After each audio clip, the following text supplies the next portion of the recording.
bisa juga berasal dari kata tekno yang memiliki makna dari kedua kata tersebut adalah keahlian dan pengetahuan. Pengertian teknologi informasi juga dapat kita dapat dari beberapa pendapat peneliti, dan dimana menurut Hak dan Ken, teknologi informasi adalah seperangkat alat yang membantu Anda bekerja dengan informasi dan melakukan tugas-tugas yang berhubungan dengan pemrosesan informasi.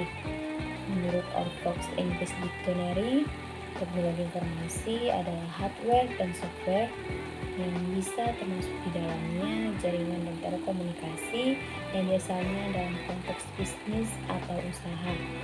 Dan yang terakhir, menurut William dan Xavier, teknologi informasi adalah teknologi yang menggabungkan komputasi atau komputer yang menjalur komunikasi kecepatan tinggi yang membawa data, suara, dan video.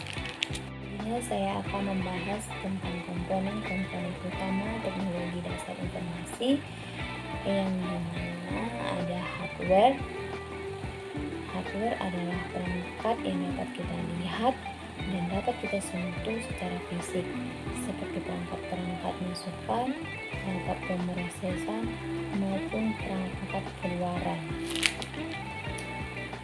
Selanjutnya ada jenis-jenis hardware yang dimana terdiri dari input device, process device, output device, dan storage device.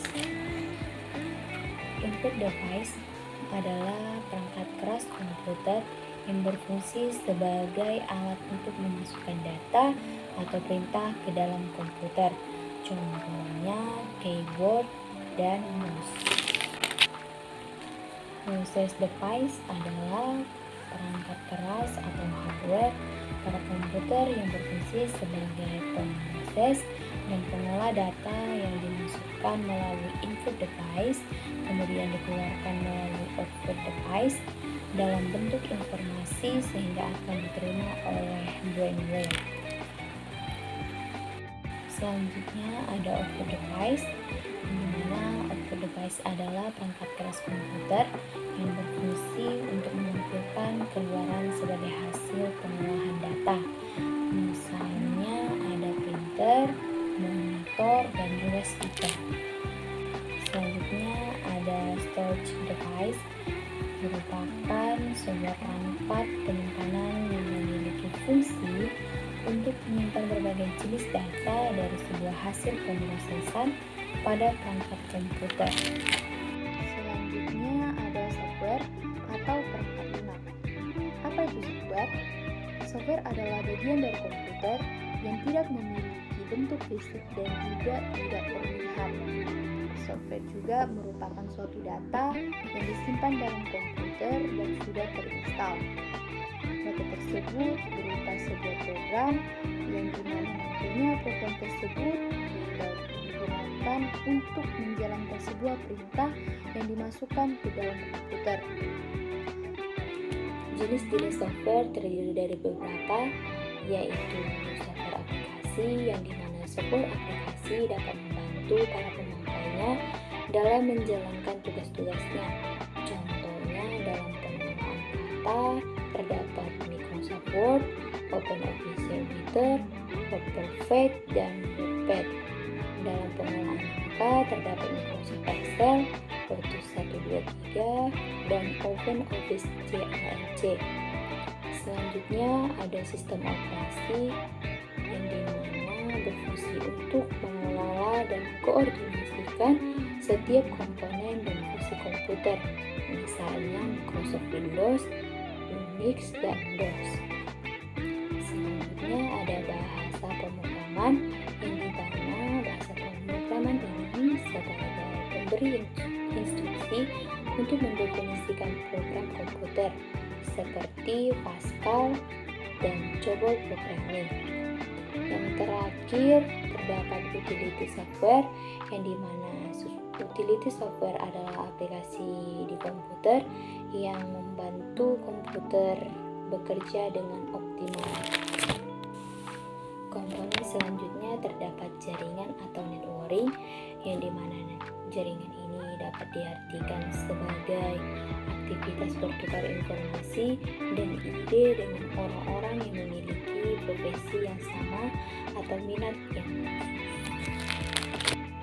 Jenis-jenis jaringan atau networking terdiri dari perangkat jaringan, yang dimana perangkat jaringan adalah peralatan yang memungkinkan komunikasi antara komputer dan perangkat lain, seperti router, switch, dan modem. Yang kedua ada protokol jaringan, yang dimana protokol jaringan ini adalah aturan yang mengatur bagaimana data dikirim melalui jaringan, misalnya TCP atau IP dan HTTP. Selanjutnya komponen basis data atau database, yang dimana kumpulan data yang disimpan secara elektronik dan terorganisir secara sistematis. Data yang disimpan dalam database dapat berupa kata, angka, gambar, video, dan file. Jenis-jenis database terdiri dari beberapa. Yang pertama ada sistem manajemen basis data atau DBMS, di mana perangkat lunak yang digunakan untuk mengelola dan mengorganisir data dalam database, misalnya MySQL dan Oracle. Yang kedua ada model data, yang dimana struktur yang digunakan untuk menyimpan dan organisir data, misalnya ada model rasional. Selanjutnya saya akan membahas beberapa fungsi teknologi informasi. Yang pertama menangkap atau capture, artinya mengoptimalisasikan catatan rinci dari aktivitas untuk aktivitas. Yang kedua mengolah atau processing, yang dimana mengolah atau memproses data masukan yang diterima untuk menjadi informasi. Yang ketiga menghasilkan atau generating, yang dimana data processing memproses dan mengolah data menjadi informasi. Informasi processing merupakan suatu aktivitas komputer yang memproses dan mengolah suatu tipe atau bentuk dari informasi dan mengubahnya menjadi tipe atau bentuk yang lain dari informasi. Yang keempat, menyimpan atau storage, di mana merupakan aktivitas merekam atau menyimpan data dan informasi dalam suatu media yang dapat digunakan untuk keperluan lainnya. Yang kelima, mencari kembali atau retrieval, di mana suatu kegiatan menelusuri, mendapat kembali informasi atau mengcopy data dan informasi yang sudah tersimpan.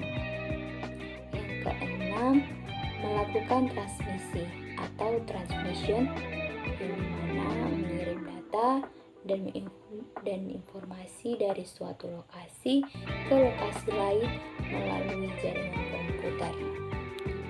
Selanjutnya adalah tujuan dari teknologi informasi.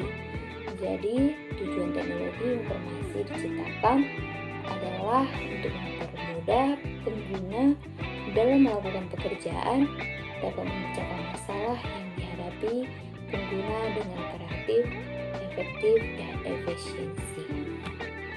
Teknologi informasi juga sangat berperan penting di berbagai bidang. Yang pertama di bidang pendidikan dan pelatihan, yang kedua di bidang manajemen bisnis, dan yang ketiga berperan di bidang kesehatan, dan yang terakhir sangat berperan penting di bidang pemerintahan.